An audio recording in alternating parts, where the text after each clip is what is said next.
안녕하십니까. 이슈를 요리하는 셰프 센슈입니다. 나라가 완전히 부러지고 망가지고 뒤집어지고 있습니다. 이제는 하다 파렴치 철면피 끝판왕이 되겠다는 야욕을 보이고 있는 집단이 있는데요. 현대판 특권 귀족 계급을 만드는 법안을 통과하려고 합니다. 참 기가 막힙니다. 뭐냐고요? 더불어민주당과 문재인 정부가 과거 운동권 경력을 공은 삼아 대대손손 자식들까지 귀족 계급을 세습하겠다는 민주유공자 예우법 법안을 발의했는데요.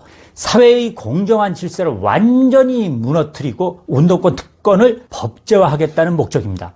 그런데 이자들이 선거를 앞두고 여론이 악화되니까 오늘 철회했습니다. 철회했지만 이 파렴치한 법안이 왜 어떻게 추진됐는지 낱낱이 따져봐야 합니다. 더불어민주당과 정의당, 열린민주당 의원 73명이 민주유공자 예우법 제정안을 계속해서 작년부터 지금까지 발의해 왔는데요. 이 법은 민주화운동 관련자와 가족에게까지 온갖 특혜를 주는 법안입니다. 대대손손 귀족 대우를 받겠다고 추진했던 도대체 어떤 건지 한번 살펴보겠습니다. 이자들이 외쳤던 기회는 공정, 과정은 평등, 결과는 정의로운 혜택인지 볼까요? 이미 있는 5.18 유공자 외에 유신 반대운동 87년 6월 항쟁에 참가한 운동권까지 유공자로 지정하고 그 배우자와 자녀까지 중고교, 대학, 수업료, 직업훈련 비용, 취업 지원 장려금, 취업 배당, 의료 비용,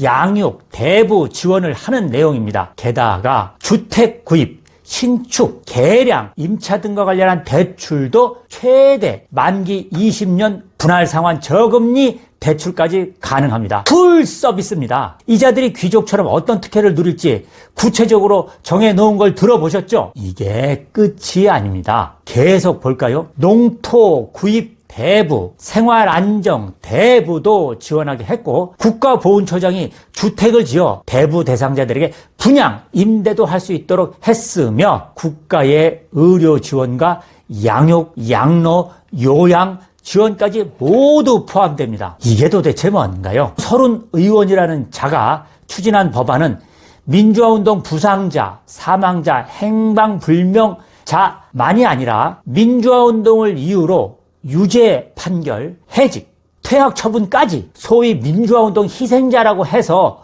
추가한 법안인데요. 서명한 73명의 의원들 중 3분의 1이 운동권 출신으로 혜택을 받는 거죠. 과거 학생운동과 반독재 투쟁을 했다는 경력을 앞세워 의원 배지를 달고 청와대와 정부에서 고위직을 차지하고 공공기관 낙하산까지 부지기수입니다. 이미 받아야 할 예우보다 훨씬 더 받은 자들입니다. 그런데 이제 자기가 받은 특혜도 모자라 자기 자식에까지 대대손손 세습하겠다는 것입니다. 국회 입법권까지 이용해 귀족 계급을 만들겠다고 나선 꼴입니다. 그야말로 기회는 불공정, 과정은 차별, 결과는 특권입니다. 이번 국회에서 민주당은 쪽수를 앞세워 토론 심사를 모두 무시하고 마구잡이로 법안을 통과시키는 다수 독재를 유감없이 발휘했죠. 이번에 셀프 특혜로 자식까지 귀족 계급을 만들겠다고 나섰다가 선거를 며칠 앞두고 악영향을 미칠까봐 철회한 겁니다. 이자들이 선거에서 이기면 또다시 추진하겠죠. 센슈의 오늘 한마디, 부패하고 무능하고 파렴치한 너희들에게 국민의 이름으로 명령한다. 국민이 개, 돼지인 줄 알지? 역겨운 민주유공자법을 철회했다고 개, 돼지들이 속을 것 같냐? 서명한 73명 국회의원은 당장 사퇴해라. 니들이 절대 안 할 건 나도 알아. 두 눈 똑바로 뜨고 투표 제대로 합시다.